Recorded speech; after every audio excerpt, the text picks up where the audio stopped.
السلام علیکم دوستو، خان جی سٹوریز میں خوش آمدید۔ یہ بہت پرانے وقتوں کی بات ہے جب ہندوستان کے ایک دور دراز علاقے میں کوہستان مقبرہ کے سائے میں ایک چھوٹا سا گاؤں ہوا کرتا تھا جسے گاؤں حیات کہا جاتا تھا۔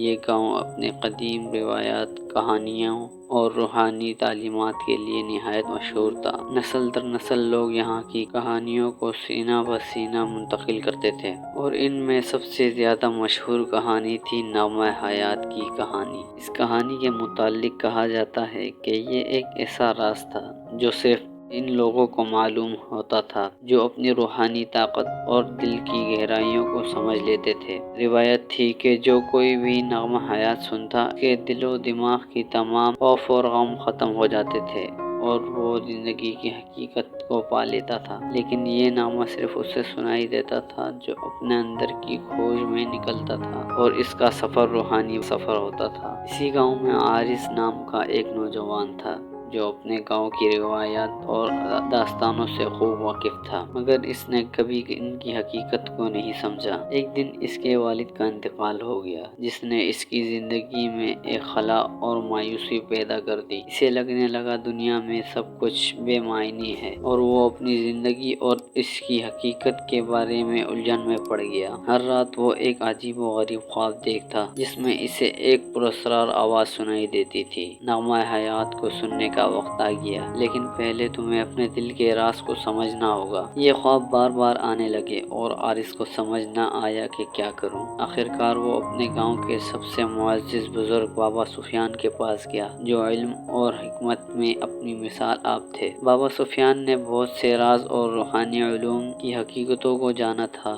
عارض نے ان سے اپنے خوابوں کا ذکر کیا اور رہنمائی کی درخواست کی۔ بابا سفیان نے مسکراتے ہوئے کہا، بیٹا تمہیں ایک لمبے اور پرخطر سفر پر نکلنا ہوگا۔ نغمہ حیات صرف اسے سنائی دیتا ہے جو اپنے دل کی تلاش میں نکلتا ہے۔ تمہیں کوہستان مغفرہ کی اونچی چوٹی تک پہنچنا ہوگا جہاں ایک قدیم جھیل چھپی ہوئی ہے۔ اس جھیل میں تمہیں اپنا عکس نظر آئے گا اور جب تم اپنے اندر کی حقیقت کو پہچان لو تبھی تم نغمہ حیات سن پاؤ گے۔ عارض نے اس نصیحت کو قبول کیا اور سفر پر نکلنے کا عہد کیا۔ وہ اکیلا ہی کوہستان مغفرہ کی جانب چل پڑا۔ راستے میں اسے کئی مشکلات کا سامنا کرنا پڑا۔ وہ گھنے جنگلات سے گزرا، گہری کھائیاں پار کی اور تیز ہواؤں کا مقابلہ کیا، لیکن ہر مشکل کے بعد وہ اپنی اندرونی طاقت اور ہمت کو محسوس کرتا گیا۔ کئی دنوں کے سفر کے بعد آخرکار وہ کوہستان کے اوپر واقع جھیل تک پہنچ گیا جو گھنے پہاڑوں کے درمیان چھپی ہوئی تھی۔ جب عارض جھیل کے کنارے پہنچا اور اس نے پانی میں اپنا عکس دیکھا تو اس کی آنکھوں میں اپنی اصلیت اور روحانی طاقت کی حقیقت کا انکار ہوا۔ اسے احساس ہوا کہ جس کی تلاش